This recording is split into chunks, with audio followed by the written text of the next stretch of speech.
Matapos ang higit kalahating taon, muling ipagpapatuloy ng Senate Committee on Women and Children ang pag-iimbestiga sa mga kaso ng human trafficking laban sa religious leader na si Apollo Kibuloy. Sinabi ni Senator Risa Hontiveros na may mga bago silang witness na biktima rin ng umano'y pang-aabuso ng pastor. May balitang A to Z si Ace Cruz.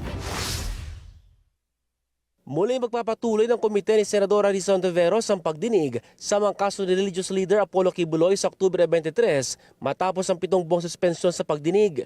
Ibinunyag ng Senadora na lumapit sa kanyang iba pang biktima ni Kibuloy. May mga bago pa kaming mga victim survivors na hahabulin din ang kahit kapirasong hustisya doon man lang sa paraan ng pag-confront sa dati nilang leader. Kabilang sa kaso kinakaharap ni Kibuloy ay qualified human trafficking at sexual at child abuse. Bukod pa ito sa mga kaso laban sa kanya sa Amerika, kabilang ang cash smuggling, sex trafficking, fraud at coercion.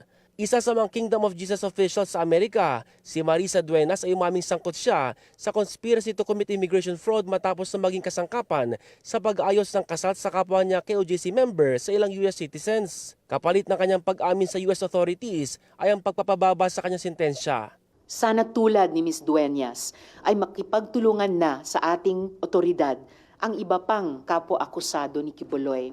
Sana ay pakinggan nila ang kanilang konsensya at isiwalat na ang buong katotohanan at ang lahat ng kanilang nalalaman. Susulat ani Hontiveros ang Senate Committee sa Korte para padaluhin si Kibuloy sa pagdinig. Kinastigo naman ni Hontiveros ang paghain ni Kibuloy ng Certificate of Candidacy sa pagkasenador. Magpakita naman sila ng konting hiya.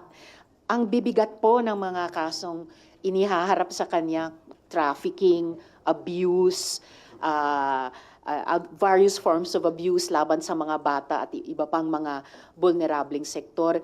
Ganong katagal siyang tumakas sa batas, nakakuha pa talaga ng kung anuman para ihain ang sarili bilang isang mambabatas. Pero ayon kay Senate President Chis Escudero, karapatan niya yon dahil hindi pa naman siya convicted by final judgment na nagdi-disqualify sa kanya na tumakbo o umupo o humawak na anumang pwesto sa pamahalaan. inihain ng legal counsel ni Kibuloy ang kanyang COC sa ilalim ng Workers and Peasants Party o WPP pero itinanggi ito ng leader ng political party. Umaasa mga mambabatas na makabubuo ang Kongreso ng mga amyenda sa election code para mapigilan ang mga may kaso sa pagtakbo sa public office.